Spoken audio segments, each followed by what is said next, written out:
First story, The Truth Behind Roswell, 1947. It was just another scorching July day in Roswell, New Mexico, back in '47. I remember it like it was yesterday, even though it's been decades. The air was thick with heat, shimmering above the desert floor as I drove my old pickup down the dusty roads. I was heading out to the Foster Ranch, where Mac Brazel had reported some strange debris scattered across his property. As the local intelligence officer at the 509th Bomb Group, it was my job to check it out. Little did I know that this routine call would change my life forever. As I pulled up to the ranch, I could see Mac waiting for me, his face etched with a mix of confusion and concern. He led me out to the field where he'd found the wreckage, and that's when I saw it for the first time. At first glance, it looked like someone had scattered trash across the desert. But as I got closer, I realized this was unlike anything I'd ever seen before. The sun glinted off strange metallic pieces strewn across the ground, catching my eye and drawing me in. I knelt down to examine one of the larger fragments, my heart racing as I realized I was touching something truly extraordinary. The moment my fingers made contact with the debris, I knew we were dealing with something beyond our comprehension. The metal, if you could even call it that, was impossibly light, yet it possessed a strength that defied logic. I tried to bend it, to crease it, even to tear it, but it remained stubbornly intact. It was like nothing I'd ever encountered in all my years of military service. As I moved from piece to piece, I noticed strange symbols etched into some of the fragments. They weren't like any language I'd ever seen. Not hieroglyphics, not Chinese characters. Nothing even remotely familiar. The markings seemed to shimmer and shift as I looked at them, almost as if they were alive. I felt a chill run down my spine, despite the desert heat. Mac stood nearby, watching me with wide eyes as I examined the wreckage. "What do you think it is, Major?" he asked, his voice barely above a whisper. I shook my head, unable to find the words to describe what I was seeing. This wasn't just some crashed experimental aircraft or weather balloon. This was something else entirely, something not of this earth. As I continued to survey the crash site, the reality of what we'd stumbled upon began to sink in. The debris field stretched for nearly a mile, with pieces of the mysterious craft scattered across the rugged terrain. Some of the fragments were no larger than a postage stamp, while others were several feet long. But regardless of their size, they all shared the same otherworldly properties: lightweight, incredibly strong, and covered in those indecipherable symbols. I carefully gathered some of the smaller pieces, wanting to take them back to the base for further analysis. As I worked, I couldn't shake the feeling that we were being watched. The desert suddenly felt alive with an unseen presence, as if the very air around us was charged with an alien energy. I glanced over at Mac, wondering if he felt it too. His face was pale, his eyes darting nervously across the landscape. "We should report this," I said, trying to keep my voice steady. This is something big." Mac nodded wordlessly, still too shocked to speak.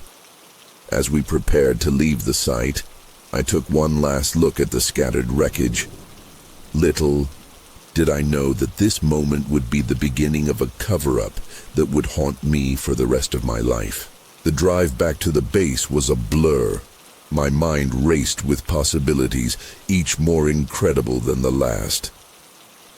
I clutched the pieces of debris I'd collected, feeling their impossible lightness in my hands. As soon as I arrived, I went straight to Colonel Blanchard's office. I'll never forget the look on his face when I laid out the fragments on his desk. His eyes widened, and for a moment I saw a flicker of fear cross his features. "What in God's name is this, Marcel?" he asked, picking up one of the pieces. I explained what I'd seen at the Foster Ranch, describing the vast field of wreckage and the strange properties of the material. The colonel listened intently, his brow furrowed in concentration. When I finished, he sat back in his chair, silent for a long moment. Then he leaned forward, his voice low and urgent. "This is big, Jesse, bigger than anything we've ever dealt with. I need you to go back out there and collect every piece you can find. Leave nothing behind." I nodded, understanding the gravity of the situation. As I turned to leave, the colonel added, "And Marcel?" Not a word of this to anyone. Understood? I gave him a sharp nod and headed out, my heart pounding with a mix of excitement and dread. The next few days were a whirlwind of activity. I returned to the crash site with a team, combing the desert for every scrap of debris we could find. We worked tirelessly, under the scorching sun and into the cool desert nights. The more we gathered, the more incredible the discovery seemed. Some of the larger pieces had a strange, memory-like quality. They'd crumple when folded, but then return to their original shape without a single crease. It was like nothing any of us had ever seen before. As we worked, I couldn't shake the feeling that we were part of something monumental, something that would change the course of human history. But there was also an undercurrent of unease, a sense that we were meddling with forces beyond our understanding. One night, as we were packing up to head back to base, I saw something that still haunts me to this day. A flash of light in the sky, moving in impossible patterns, zigzagging, stopping on a dime, then shooting off at incredible speeds. It was gone in an instant, but I knew what I'd seen. We weren't alone out there in the desert. And whatever had crashed might have friends looking for it. Back at the base, things took a strange turn. Suddenly there was a flurry of activity. High-ranking officials from Washington arrived, their faces grim and determined. They took over the investigation, pushing us to the sidelines. I was ordered to hand over all the debris I'd collected, every single piece. When I tried to ask questions, I was shut down immediately. The atmosphere changed overnight. Where there had been excitement and wonder, now there was tension and secrecy. I overheard snippets of conversations, talk of national security, of potential panic if the truth got out. And then, just like that, the official story changed. What we'd found, they said, was nothing more than the remains of a weather balloon. I was stunned. How could they possibly explain away what we'd seen, the otherworldly metal, the strange symbols, the sheer scale of the wreckage? But the orders were clear. We were to stick to this new narrative no matter what. I watched as they prepared for a press conference, laying out pieces of an actual weather balloon alongside some of the debris we'd found. It was a blatant cover-up right before my eyes, and I was expected to go along with it, to deny everything I'd seen and experienced. The weight of this lie settled on my shoulders, a burden I knew I'd carry for the rest of my life. The days that followed were a blur of confusion and disbelief. I found myself standing in front of cameras, holding up pieces of a weather balloon, repeating the official story like a well-trained parrot. But inside, I was screaming. Every word felt like a betrayal, not just to the truth, but to myself. I could see the skepticism in the reporters' eyes, the way they glanced at each other when I described the balloon debris. They knew something wasn't right, just as I did. But what could I do? I was a military man, sworn to follow orders. and these orders came from the highest levels of government. As I spoke, I couldn't help but think about the real wreckage, the impossibly light yet strong metal, the strange symbols that seemed to dance before my eyes. Where was it now? Who was studying it? And what conclusions were they drawing? The questions gnawed at me, keeping me awake at night. I'd catch myself staring out at the desert, half expecting to see those strange lights in the sky again. But the nights remained dark and silent, as if the universe itself was in on the cover-up. Weeks passed, and life at the base slowly returned to normal, or at least what passed for normal after an event like that. But for me, nothing would ever be the same again. I found myself jumping at shadows, scrutinizing every unusual light in the sky. My colleagues seemed to sense the change in me. Some avoided me altogether, while others would give me knowing looks as if to say, "We know what really happened." But no one dared to speak of it openly. The fear of repercussions was too great. One night, unable to sleep, I drove out to the crash site. The desert was eerily quiet, bathed in pale moonlight. As I stood there, surrounded by the emptiness, I felt a profound sense of loss. Something incredible had happened here, something that could have changed our understanding of the universe, and it had been buried, hidden away from the world. I knelt down, running my hands through the sand, half hoping to find a forgotten piece of debris. But there was nothing. They had been thorough in their cleanup. As I turned to leave, a sudden gust of wind whipped up the sand around me. For a moment, just a moment, I thought I heard something. A faint hum, almost like a whisper. I spun around, heart pounding, but there was nothing there. Just the empty desert and the vast, star-filled sky above. Years passed, but the memory of that July day in 1947 never faded. It haunted me, coloring every aspect of my life. I threw myself into my work, trying to distract myself from the questions that constantly plagued my mind. But late at night, when the house was quiet and dark, I'd find myself pulling out the single piece of debris I'd managed to keep hidden. It was small, no bigger than a coin, but it was proof that what I'd seen was real, that I wasn't crazy. I turned it over in my hands, marveling at its otherworldly properties, tracing the strange symbols with my finger. Sometimes I swore I could feel a faint vibration coming from it, as if it was trying to communicate. But what was it saying? And who was it trying to reach? I became obsessed with UFO sightings, devouring every report, every blurry photograph. I'd compare them to what I'd seen, looking for similarities, for confirmation. Some nights, I'd drive out to remote areas, my eyes fixed on the sky, hoping for, what? A return visit? An explanation? Closure? But the skies remained stubbornly empty, at least to my eyes. Yet I couldn't shake the feeling that we were being watched, studied, that what happened in Roswell was just the beginning of something much bigger. As the years turned into decades, the weight of the secret I carried began to take its toll. I watched as the Roswell incident became a cultural phenomenon, fodder for movies and TV shows, conspiracy theories and tourist traps. It was surreal, seeing something I knew to be true twisted and distorted, turned into entertainment for the masses.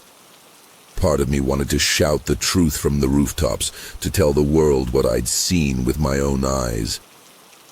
But another part of me, the part that still clung to my military training, held me back. What if revealing the truth put people in danger? What if it led to panic, to chaos? And if I'm being honest, there was fear too. fear of what might happen to me, to my family, if I broke my silence. So I kept quiet, watching from the sidelines as the story of Roswell grew and mutated, becoming something almost unrecognizable from the reality I'd experienced. But the truth gnawed at me, a constant presence in the back of my mind. I'd find myself staring at the night sky, wondering if they were out there, watching us, waiting, and I couldn't help but think about the other witnesses, the other people who must have seen something that day. Were they struggling like I was? Did they lie awake at night, replaying the events in their minds, searching for answers? It wasn't until the late 1970s that I finally found the courage to speak out. The guilt, the need to set the record straight, it all became too much to bear. I gave an interview to a UFO researcher, carefully at first, then with increasing openness, as I realized the relief that came with finally telling my story. I described the crash site, the strange debris, the cover-up that followed. It felt like a weight lifting off my shoulders, years of pent-up tension finally releasing. But with that relief came new challenges. Suddenly, I was thrust into the spotlight, hailed as a whistleblower by some, denounced as a liar or a lunatic by others. The phone started ringing off the hook. Journalists, researchers, government officials, all wanting a piece of my story. Some nights, I'd wake up in a cold sweat, convinced I'd heard the hum of a spacecraft outside my window. Was it paranoia, or were they really watching me? I'd rush to the window, heart pounding, only to see the empty street below. But the feeling of being observed, of being somehow connected to something vast and unknowable, never really went away. It was as if by speaking out, I'd reopened a channel to whatever had visited us that day in Roswell. I found myself wondering, had they been waiting all this time for someone to acknowledge their existence? The aftermath of my disclosure was a mixed bag. On one hand, it felt incredible to finally tell the truth, to honor what I'd seen and experienced. On the other, it opened up a Pandora's box of complications. My phone would ring at odd hours, sometimes with supportive voices, other times with thinly veiled threats. I'd catch glimpses of unfamiliar cars parked outside my house, their occupants hidden behind tinted windows. Was it just paranoia? Or was I really under surveillance? The government, for their part, stuck to the weather balloon story, dismissing my claims as the confused recollections of an aging man. But I knew what I'd seen. The memory of that impossibly strong yet lightweight metal, those mysterious symbols, they were etched into my mind as clearly as the day it happened, and I wasn't alone. Other witnesses started coming forward, emboldened by my disclosure. Their stories aligned with mine in ways that couldn't be coincidence. We formed a sort of unofficial support group, sharing our experiences, our fears, our theories about what really happened that day in Roswell. But even as we found solace in each other's company, there was an undercurrent of unease. We'd all seen something we weren't supposed to see, knew something we weren't supposed to know, and we couldn't shake the feeling that someday, somehow, there would be consequences for our knowledge. As the years rolled on, my involvement in the UFO community deepened. I found myself attending conferences, giving talks, even consulting on documentaries about Roswell and other alleged alien encounters. It was a surreal experience, to say the least. Here I was, a former military man, rubbing shoulders with self-proclaimed abductees, conspiracy theorists, and fringe scientists. But despite the often outlandish claims and theories I encountered, I couldn't discount them entirely. After all, hadn't I seen something equally unbelievable with my own eyes? Still, I tried to maintain a level head, to stick to what I knew for certain. But the more I delved into the world of ufology, the more questions arose. Were there other crash sites we didn't know about? Had the government made contact with extraterrestrial beings? And if so, what was the nature of that contact? These questions kept me up at night, my mind racing with possibilities. I'd find myself standing in my backyard in the early hours of the morning, scanning the sky for any sign of unusual activity. More than once I thought I saw something, a flash of light, a strange formation of objects moving in perfect synchronization. But was it real? Or just my desperate imagination seeking confirmation of what I already knew to be true? One night, about 30 years after the Roswell incident, something happened that shook me to my core. I was at home, poring over some documents related to other UFO sightings from the 1940s, when the power suddenly went out. The house was plunged into darkness, and an eerie silence descended. Then I heard it. That same low hum I'd heard at the crash site all those years ago. My heart began to race as I stumbled to the window. What I saw outside made my blood run cold. Hovering just above the tree line was a craft, disc-shaped and emanating a soft, pulsating light. It was eerily similar to the descriptions I'd heard from countless other witnesses over the years. For a moment, I stood frozen, unable to comprehend what I was seeing. Then, as if sensing my gaze, the craft began to move. It glided silently across the sky, performing impossible maneuvers. Right-angled turns, sudden stops and accelerations that would have turned any human pilot to mush. And then, in the blink of an eye, it was gone, shooting straight up into the night sky at an impossible speed, leaving nothing but a faint trail of light that quickly faded. When the power came back on a few minutes later, I was still standing at the window, my hands shaking uncontrollably. Was this a visitation, a warning, or simply a cruel trick of my overwrought mind? I didn't know, and that uncertainty was perhaps the most terrifying thing of all. In the wake of that night, my perspective shifted once again. I became more cautious, more guarded in my public statements. The reality of what we were dealing with, what I had been dealing with for decades, suddenly felt more immediate, more dangerous. I couldn't shake the feeling that by speaking out, by continuing to probe into the Roswell incident, I had somehow drawn their attention. Whether that attention was benign or malevolent, I couldn't say.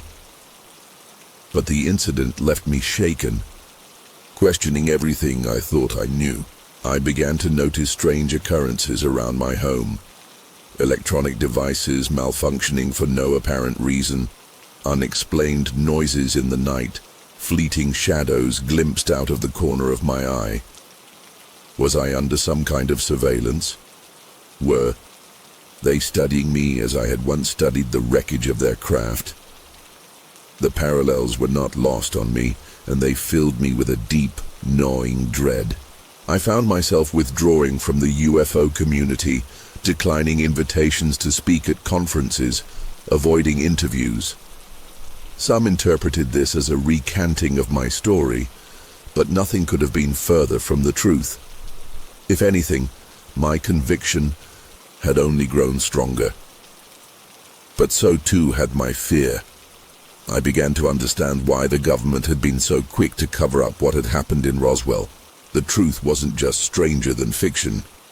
It was potentially far more dangerous. As I approach the twilight of my life, I find myself grappling with the weight of the secret I've carried for so long. The Roswell incident, that fateful day, in 1947 has shaped the course of my existence in ways I'm still trying to comprehend. There are nights when I lie awake, replaying every detail in my mind, the scattered debris glinting in the desert sun, the inexplicable properties of the material, the sudden shift from openness to secrecy.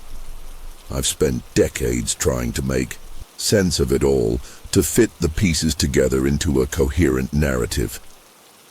But the truth is, I'm no closer to understanding the full picture now than I was on that summer day so long ago.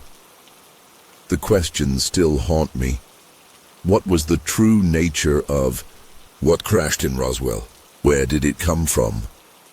And perhaps most chillingly, why hasn't there been more overt contact since then? I've heard theories, of course, everything from ongoing secret government cooperation with extraterrestrials to the idea that we're part of some cosmic experiment, but none of these explanations fully satisfy the nagging doubts in my mind. As I've grown older, I've come to accept that I may never know the whole truth. Perhaps that's the most terrifying aspect of all. The idea that we brushed against something so far beyond our comprehension that we can't even begin to grasp its significance. In my darker moments, I wonder if we're truly ready for the truth. Would the revelation of extraterrestrial life unite humanity or tear us apart? The government's decision to cover up Roswell suggests they believe the latter. Looking back on it all, I'm struck by how this one event has rippled through time, affecting not just my life, but the course of human history in subtle, often unseen ways. The Roswell incident sparked a cultural fascination with UFOs and extraterrestrial life that persists to this day. It's influenced our art, our literature, our scientific pursuits.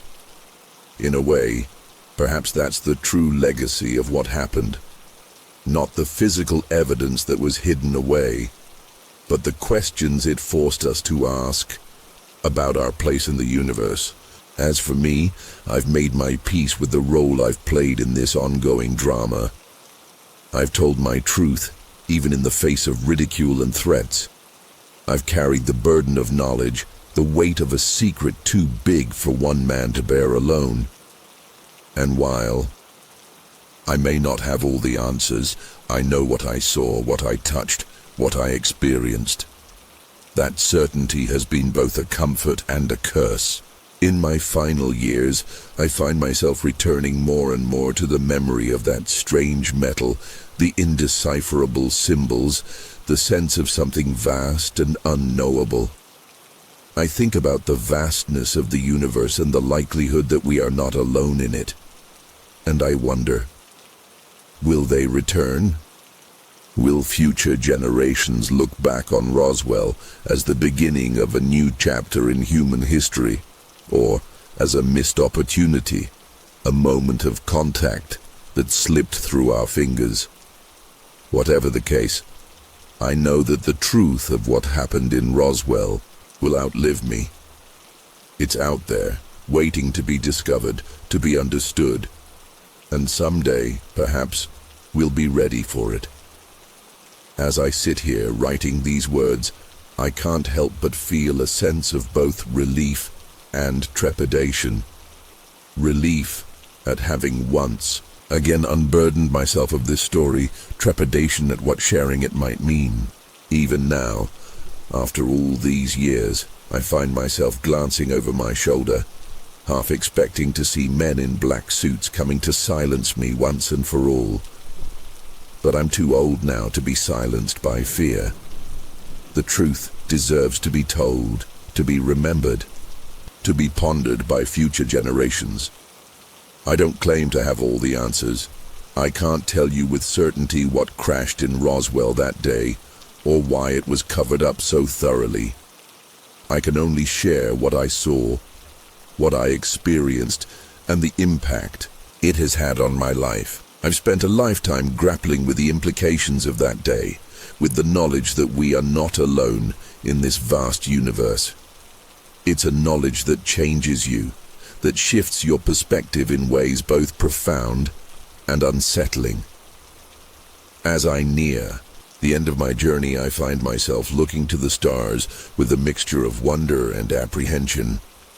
What secrets do they hold? What truths are we yet to discover? And when the day comes that we can no longer deny the reality of extraterrestrial life, how will we react? These are questions I'll likely never see answered, but I take comfort in knowing that I've done my part to keep the truth alive, to ensure that what happened in Roswell isn't forgotten or dismissed as mere fantasy. To those who come after me, I say this: keep looking up, keep questioning. The truth is out there, waiting to be discovered. And when it finally comes to light, I hope we're ready for it. Second story. The Night the Stars Took Me, Italy, 1954. It was a crisp autumn night in 1954, and I was driving down a lonely stretch of road somewhere in the Italian countryside. The memory of that night still sends shivers down my spine, even after all these years. I was behind the wheel of my trusty Fiat 1100, the engine humming steadily as I made my way home from a late shift at the factory. The road stretched out before me, empty and dark, with only the glow of my headlights to guide me through the inky blackness. The trees on either side of the road seemed to loom over me, their branches reaching out like gnarled fingers trying to grasp at my car. I remember thinking how quiet it was, how isolated I felt out there in the middle of nowhere.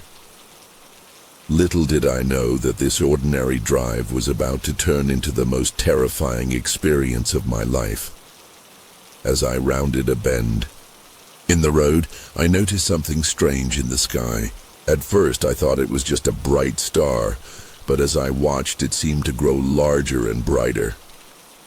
My heart began to race as I realized that whatever it was getting closer. Suddenly, without warning, my headlights began to flicker erratically. The engine sputtered and died, leaving me stranded in the oppressive darkness. Panic set in as I frantically tried to restart the car, but it was no use. The silence was deafening, broken only by the sound of my own ragged breathing. That's when I saw them. In the pale moonlight, I could make out small figures approaching my car. At first, I thought they might be children, but as they drew closer, I realized with growing horror that they were anything but human. Their skin was smooth and reflective, almost metallic in appearance. It seemed to shimmer and shift in the dim light, as if it were alive. But it was their eyes that truly terrified me. Large, dark orbs that seemed to peer right into my soul, devoid of any emotion or humanity. I tried to scream, to run, to do anything, but my body wouldn't respond. It was as if I had been paralyzed, frozen in place by their otherworldly gaze. Time seemed to stand still as I sat there helpless and terrified. The creatures moved with an eerie grace, gliding rather than walking towards my car. I could hear a faint humming sound growing louder, and a strange vibration filled the air. My skin tingled with static electricity, and I could taste something metallic on my tongue. The air around me seemed to shimmer and distort, like heat waves rising from hot asphalt. And then, without warning, there was a blinding flash of light. It was so bright that I had to squeeze my eyes shut, but even then I could see it burning through my eyelids. The light was accompanied by a high-pitched whine that made my ears ring painfully. I felt a sensation of weightlessness, as if I were floating. My stomach lurched, and I was overcome with a wave of nausea. The last thing I remember before losing consciousness was a feeling of being pulled upward, away from my car and the earth below, When I regained consciousness, I found myself lying face down on the cold, damp ground. The taste of dirt filled my mouth, and my entire body ached as if I'd been thrown from a great height. Disoriented and groggy, I slowly pushed myself up onto my knees, my head spinning with the effort. As my vision cleared, I realized with a jolt of panic that I was no longer on the road where I'd been driving. Instead, I found myself in the middle of an unfamiliar field, surrounded by tall grass that swayed gently in the pre-dawn breeze. The sky above was just beginning to lighten, streaks of pale pink and orange painting the horizon. I stumbled to my feet, my legs shaking beneath me, and tried to get my bearings. There were no signs of civilization anywhere. No roads, no buildings, nothing but open countryside as far as the eye could see. The realization that I was completely lost hit me like a physical blow, and I felt a wave of nausea wash over me. As I stood there, trying to make sense of my surroundings, the memories of what had happened began to flood back. The strange lights in the sky, the metallic beings with their haunting eyes, the blinding flash of light. It all came rushing back, with such vivid clarity that I felt as if I were experiencing it all over again. My heart raced, and I could feel cold sweat beading on my forehead. I ran my hands over my body, checking for injuries or any signs of what I'd been through. My clothes were dirty and wrinkled, but otherwise intact. There were no visible marks on my skin, no cuts or bruises to explain the deep, bone-deep ache that seemed to permeate every inch of my body. But as I moved, I noticed something odd. My watch had stopped, its hands frozen at 11:37 p.m., the exact time I remembered checking it just before my car died on that lonely road. Yet here I was, standing in the early morning light. How much time had passed? Where had I been? The questions swirled in my mind, each one more terrifying than the last. I began to walk, hoping to find some sign of civilization, some way to orient myself. As I moved, I became aware of a strange sensation in my head. It was as if there was a pressure behind my eyes, a dull throbbing that seemed to pulse in time with my heartbeat. And there were flashes, brief, fragmented images that flickered through my mind like a broken film reel. I saw gleaming metal walls, strange symbols that seemed to glow with an inner light, and faces, if you could call them that, peering down at me with those large, dark eyes. The images were accompanied by phantom sensations. The feeling of cold metal against my skin, a humming vibration that seemed to resonate through my entire body, and a sense of weightlessness that made my stomach lurch.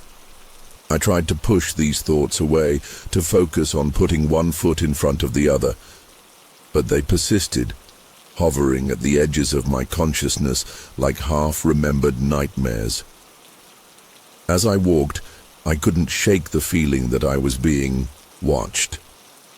Every rustle in the grass, every shadow cast by the rising sun seemed to hide potential threats. I found myself constantly looking over my shoulder, expecting to see those metallic figures gliding silently behind me. After what felt like hours of walking, I finally stumbled upon a narrow dirt road. My legs were shaking from exhaustion, and my throat burned with thirst.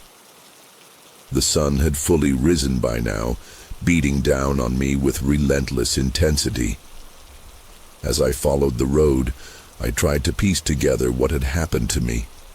The rational part of my mind wanted to dismiss it all as a vivid nightmare or some kind of hallucination, but the visceral fear that gripped me every time I thought about those beings told me otherwise. This was real. It had to be. I couldn't explain it, couldn't make sense of it, but I knew deep in my bones that something extraordinary and terrifying had happened to me. As I walked, I began to notice other strange things about myself. My skin felt hypersensitive, every brush of fabric against it sending tingles through my body. And there was a faint, high-pitched ringing in my ears that never seemed to go away. It was as if my entire nervous system had been rewired, leaving me feeling raw and exposed to the world around me. It wasn't until early afternoon that I finally came across signs of civilization. A small farmhouse appeared on the horizon, and I nearly wept with relief at the sight of it. As I approached, an elderly couple came out to meet me, their faces etched with concern. They spoke to me in rapid Italian, asking questions I could barely process in my exhausted state. When I finally managed to tell them where I thought I was, their expressions changed from concern to disbelief.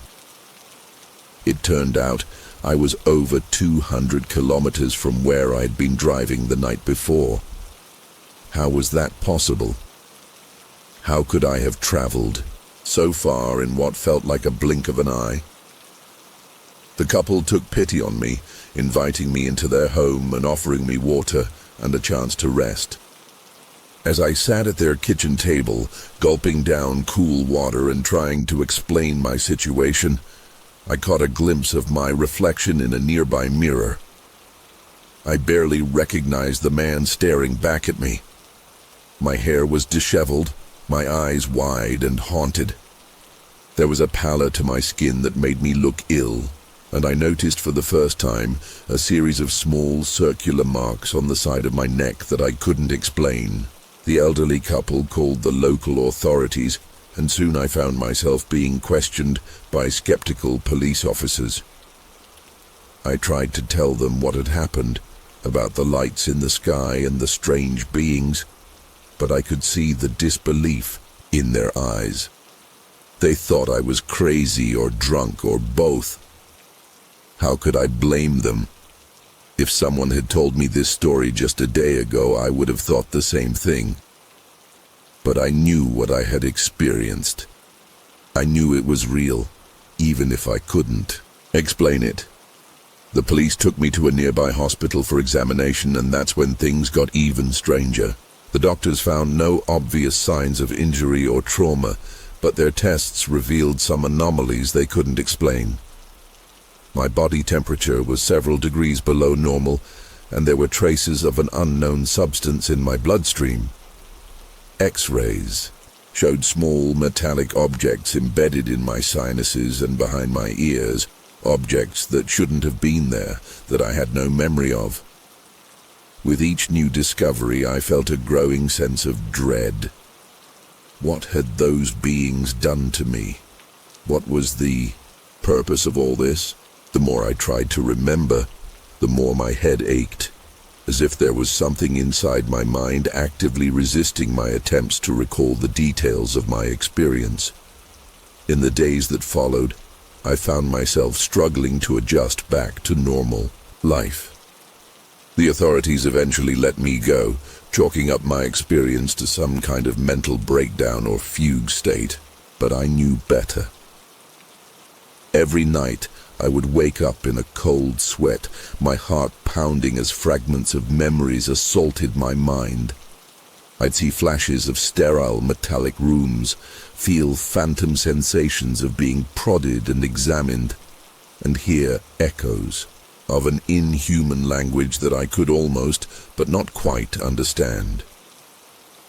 During the day, I was plagued by headaches and a constant feeling of unease, as if I were being watched from afar. I couldn't shake the feeling that my experience wasn't over, that it was just the beginning of something larger and more terrifying than I could comprehend. I began to notice strange occurrences around me. Electronics would malfunction when I got too close, lights would flicker, and sometimes I'd catch glimpses of shadow figures out of the corner of my eye, only to find nothing there when I turned to look. As weeks turned into months, my obsession with understanding what had happened to me grew. I spent countless hours researching UFO sightings and alien abduction claims, looking for any information that might help me make sense of my experience. I discovered that there were others out there who had stories similar to mine. People who had encountered strange beings and lost time, who had woken up miles from where they had been, with no memory of how they got there. Some of their accounts were so similar to my own that it sent chills down my spine. But for every person who believed these stories, there were dozens more who dismissed them as delusions or hoaxes.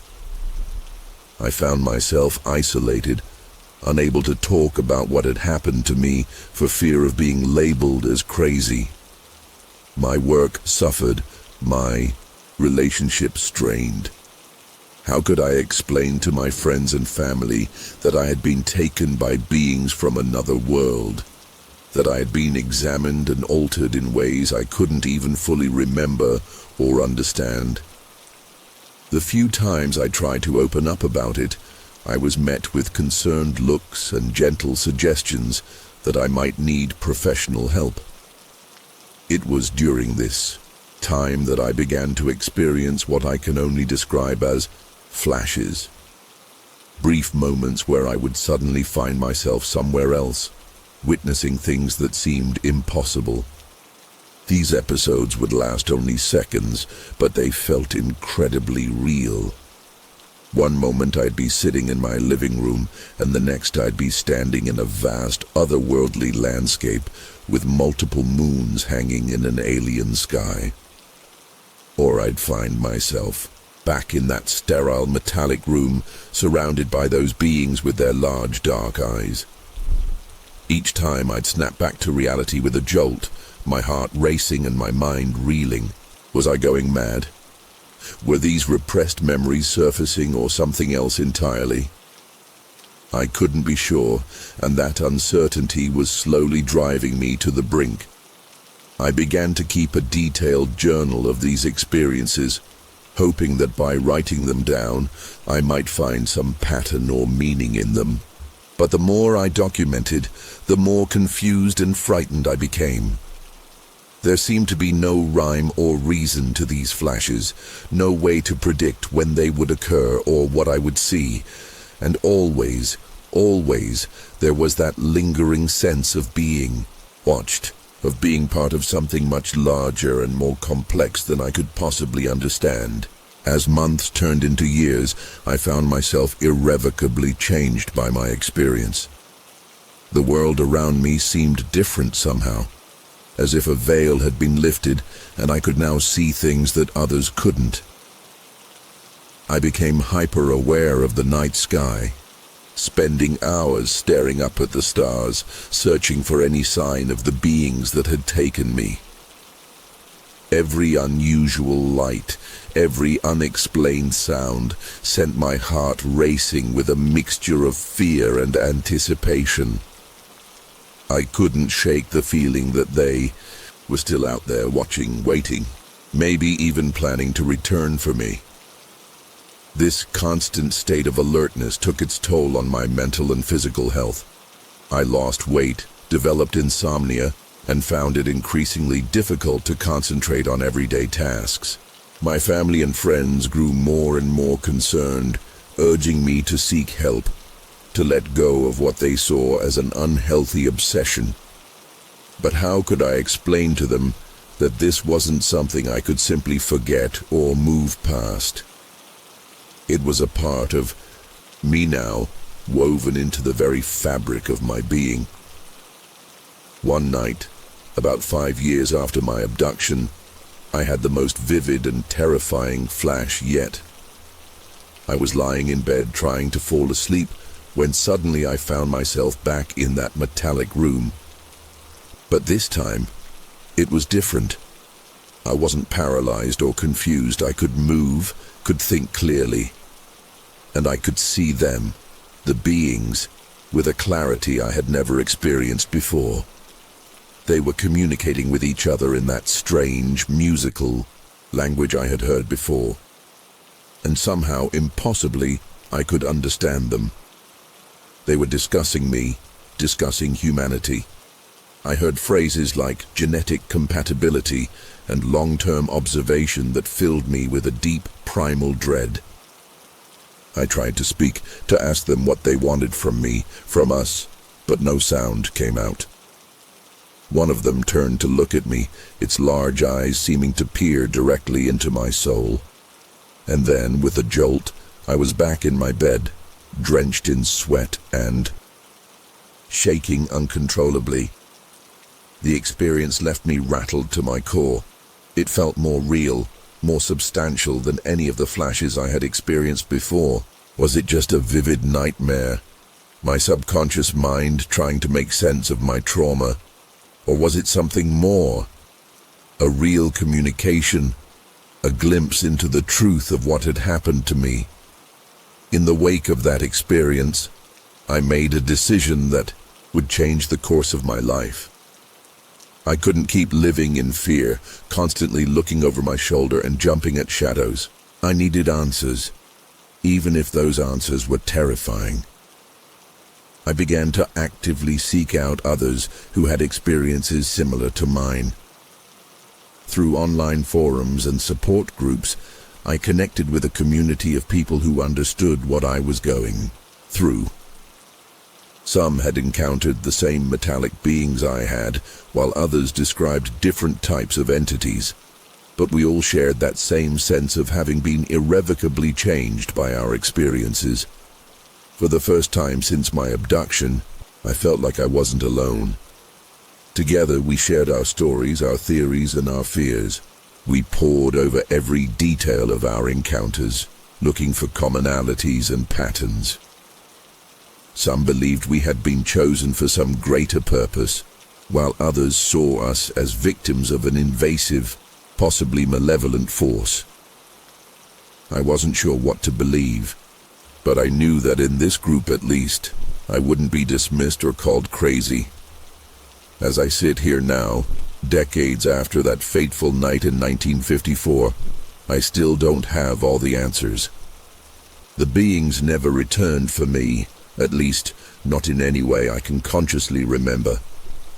The flashes have become less frequent over the years, but they've never completely stopped.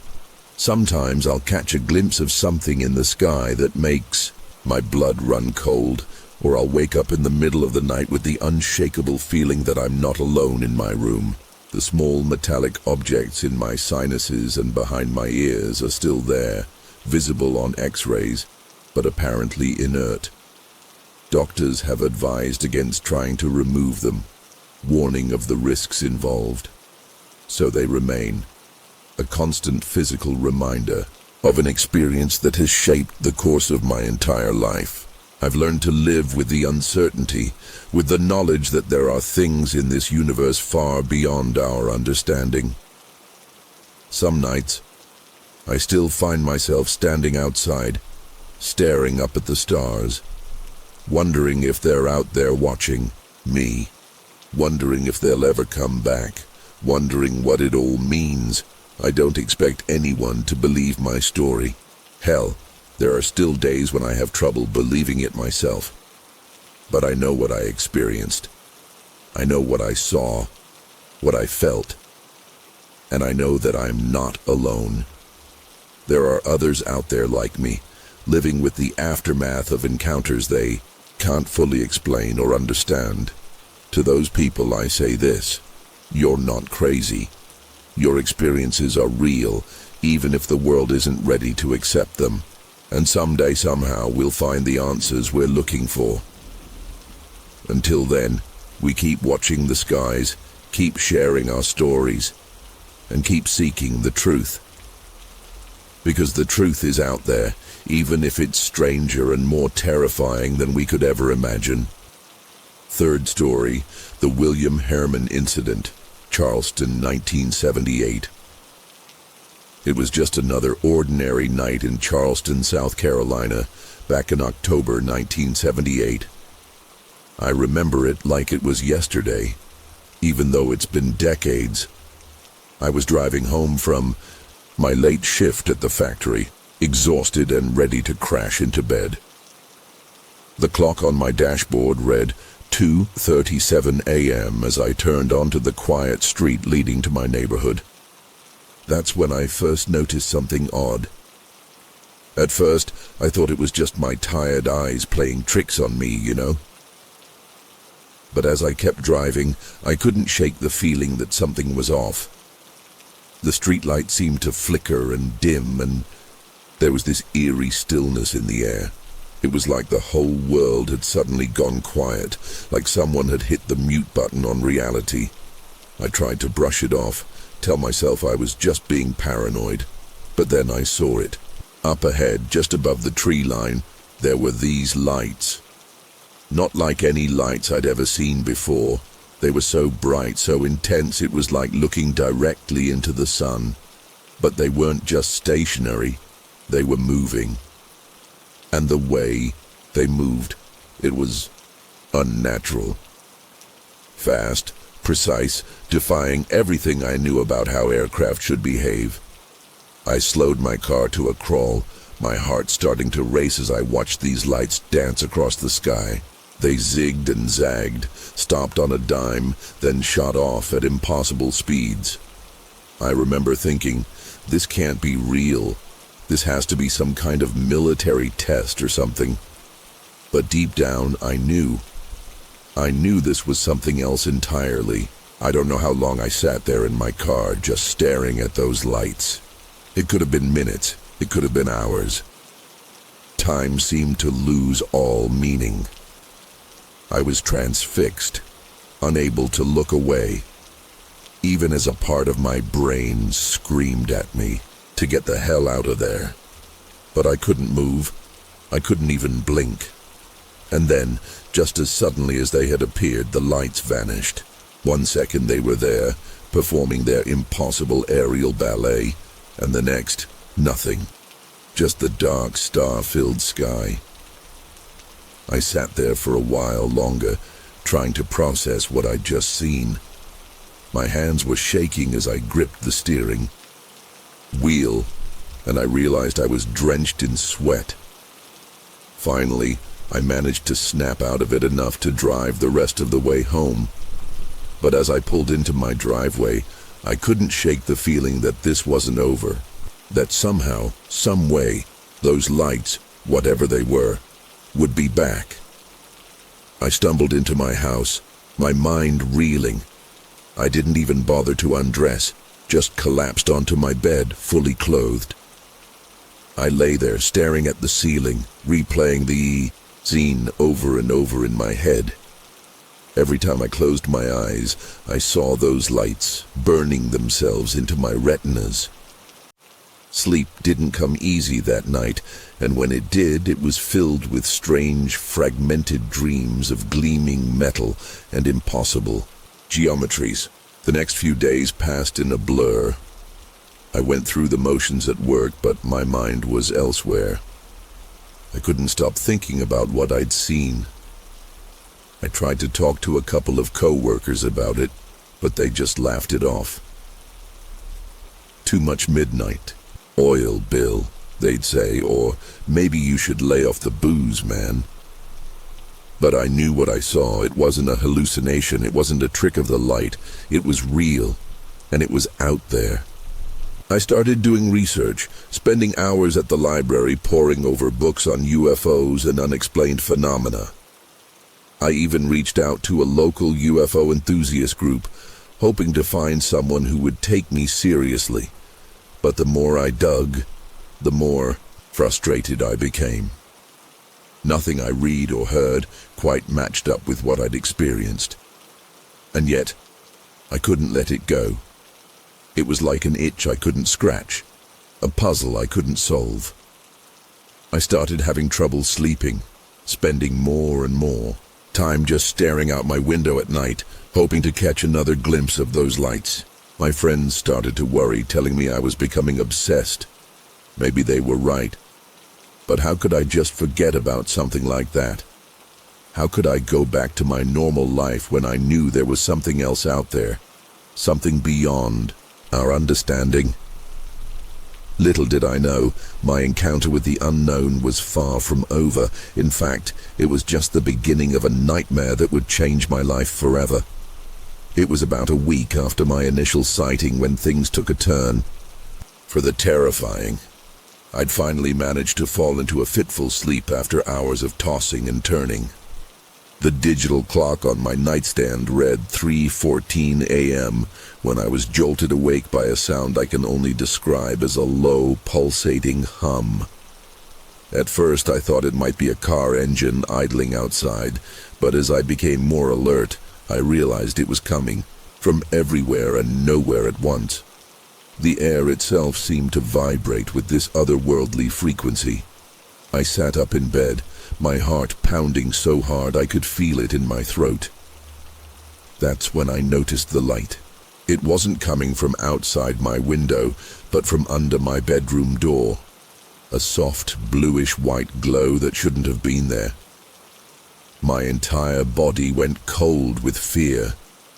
I wanted to call out, to see if maybe I'd left a light on somewhere in the house, but my voice caught in my throat. The hum grew louder, and with it came a pressure in my ears, like being deep underwater. I tried to move, to get up and investigate, but my limbs felt impossibly heavy. It was as if the very air had turned to molasses, resisting my every attempt to move. What happened next is both crystal clear in my memory and frustratingly hazy. The bedroom door slowly swung open, revealing not the familiar hallway of my home, but a blinding white light. The hum reached a crescendo, and I felt a sensation of weightlessness. My vision blurred, and for a moment I thought I might pass out. But then, in an instant, everything changed. I was no longer in my bedroom. The soft mattress beneath me had been replaced by a cold, hard surface. The familiar sense of home were gone, replaced by a sterile, almost metallic smell that burned my nostrils. As my eyes adjusted to the dim lighting, I realized I was in some kind of room, but unlike any room I'd ever seen before. The walls, if you could call them that, seemed to pulse with a faint organic glow. They weren't flat surfaces, but curved and undulating, as if the entire structure was alive and breathing. The air felt thick and heavy, charged with an energy I couldn't explain. I tried to sit up, but found myself unable to move, not paralyzed exactly, but restrained by some invisible force that held me firmly in place. Panic set in as I realized the full gravity of my situation. This wasn't a dream. This wasn't some hallucination. This was real, and it was happening to me. As I lay there, unable to move, unable to even cry out for help, I became aware of movement in my peripheral vision. Shapes, tall and slender, gliding silently across the room. I strained to turn my head, desperate to get a clear look at my captors, but the invisible restraints held firm. One of the figures moved into my field of vision, and I felt my mind struggle to comprehend what I was seeing. It was humanoid in the broadest sense, 2 arms, 2 legs, a head, but that's where any similarity to humans ended. Its body was impossibly thin and elongated, with skin that seemed to shimmer and shift like oil on water. But it was the eyes that truly terrified me.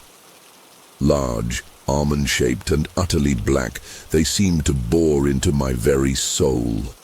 There was an intelligence there, a depth of knowledge and understanding that was so far beyond human comprehension it made me feel like an insect in comparison. The being tilted its head, studying me with an intensity that made my skin crawl. I wanted to scream, to fight, to do anything, but I remained frozen, helpless under its alien gaze. And then, without warning, images began to flood my mind. Stars, galaxies, planets I'd never seen before. They flashed before my eyes in rapid succession. It was as if the creature was projecting these visions directly into my brain, bypassing my eyes entirely. The information overload was overwhelming, and I felt my consciousness start to slip away under the onslaught of cosmic knowledge. I don't know how long I was out, but when I came to, the scene had changed. I was in a different room now, if you could even call it that. It was more like a vast, open space with no discernible walls or ceiling. The air shimmered with an iridescent quality, like being inside a giant soap bubble. I was floating, suspended in mid-air with no visible means of support. The panic I'd felt earlier had subsided, replaced by a strange, detached sense of calm. Maybe it was shock, or maybe they'd done something to my mind to keep me docile. Either way, I found myself able to observe my surroundings with an eerie clarity. That's when I noticed them. Dozens, maybe hundreds of the alien beings moving about in perfect synchronization. They seemed to be working on something, though I couldn't begin to understand what. Their movements were fluid, almost dance-like, as they manipulated strange devices and interacted with holographic displays that flickered in and out of existence. I tried to focus on what they were doing, but every time I thought I was starting to make sense of it, the image would shift and change, like trying to hold on to the details of a dream. Suddenly, one of the beings broke away from the group and approached me. As it drew closer, I felt a presence in my mind, a gentle probing that was both invasive and oddly comforting. Then, without warning, I heard a voice. Not with my ears, but inside my head. It was unlike anything I'd ever experienced before, a voice that wasn't really a voice, more like pure thought and emotion translated into something my human brain could comprehend. "Do not be afraid," it said, though the words themselves seemed inadequate to convey the complex mix of reassurance, curiosity, and something akin to sympathy that accompanied them. "We mean you no harm. We are here to learn, to understand." I wanted to ask questions, to demand answers about why they'd taken me, what they wanted, but before I could even form the thoughts, the being's large black eyes seemed to ripple, and another flood of images washed over me. I saw Earth from space, beautiful and fragile. I saw other worlds, teeming with life forms I couldn't begin to describe. I saw the vastness of the universe, the interconnectedness of all things, and for a moment, I felt like I understood it all. Then, as quickly as it had come, the vision faded, leaving me disoriented and gasping for breath. The alien, I didn't know what else to call it, reached out one of its long, slender arms. I flinched instinctively, but couldn't move away. Its hand, if you could call it that, had too many fingers, all impossibly thin and flexible. As it touched my forehead, I felt a jolt of energy course through my body. It wasn't painful exactly, but it was intense, like every nerve ending was firing at once. Images began to flash through my mind again, but this time they were my own memories. I saw snippets of my childhood, my first day of school, my wedding day, all jumbled together in a chaotic stream of consciousness. It was as if the creature was rifling through my memories like pages in a book, absorbing everything about my life, my experiences, my emotions. I felt exposed, violated in the most profound way possible, and yet at the same time I sensed a sort of exchange happening. For every memory it took from me, I received a glimpse of something else. Knowledge, understanding, glimpses of a universe far vaster and more complex than I'd ever imagined. It was overwhelming, terrifying, and strangely beautiful all at once. I felt tears streaming down my face, though whether from fear, awe, or some combination of the two I couldn't say. The mental exchange seemed to last for hours, though I had no real way to gauge the passage of time in this strange alien environment. When it finally ended, I felt drained, both physically and emotionally. The being withdrew its hand, and I saw something in its eyes that I can only describe as a mix of gratitude and sorrow. It was then that I realized these creatures, as advanced and incomprehensible as they were, had emotions too. They weren't the cold, unfeeling monsters I'd initially feared. There was a depth to them, a complexity that both frightened and fascinated me. As I tried to process this revelation, the alien stepped back, rejoining its companions. They began to move in unison again, their bodies swaying in a hypnotic rhythm. The air around me started to shimmer and pulse, and I felt that strange, weightless sensation returning. A part of me wanted to fight it, to stay and learn more about these beings and their incredible technology. But another part, the primal human part of me, was screaming to get back home, back to the safety and familiarity of my own world. What happened next is a blur of sensations and fragmented images. I remember a blinding light, a feeling of rapid movement, and then nothing, complete and utter darkness. When I opened my eyes again, I was back in my bedroom, lying on my own bed. The digital clock on my nightstand read 6:42 a.m. Sunlight was starting to filter through the curtains, and I could hear birds chirping outside. For a moment, I lay there, trying to convince myself it had all been a vivid, terrifying dream. But as I sat up, I noticed something that made my blood run cold. My clothes were different. I was wearing a t-shirt and sweatpants, clothes I definitely hadn't been wearing when I went to bed the night before. And there was something else, something I couldn't quite put my finger on. I felt different, changed in some fundamental way I couldn't articulate. My head was pounding, and when I tried to stand, a wave of dizziness washed over me. I stumbled to the bathroom and caught sight of myself in the mirror. My face was pale, my eyes bloodshot.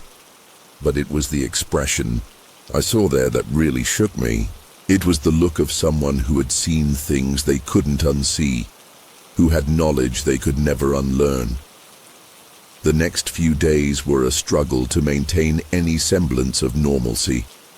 I called in sick to work, unable to face the thought of interacting with people, of pretending everything was fine when my entire world had been turned upside down. I spent hours poring over my memories of that night, trying to make sense of what had happened to me. But the more I tried to focus on the details, the more they seemed to slip away, like trying to hold on to water. Certain images remained crystal clear. The being's large black eyes, the pulsating walls of their ship, the overwhelming flood of cosmic knowledge. But other parts were frustratingly vague. I couldn't remember how I'd gotten from my bedroom to their ship, or how I'd returned. And the things they'd shown me, the vast stores of information they'd somehow transmitted into my brain. It was there. I could feel it, but just out of reach. Like knowing a word is on the tip of your tongue, but being unable to say it. I tried writing everything down, sketching what I remembered, but it always felt inadequate, a pale shadow of the reality I'd experienced. As the days turned into weeks, I found myself grappling with a profound sense of isolation. How could I possibly explain to anyone what I'd been through? Who would believe me? I tried once to confide in my best friend, but I saw the look in his eyes, a mixture of concern and disbelief that made me feel even more alone. so I kept it to myself, carrying the weight of this incredible, terrifying experience on my shoulders.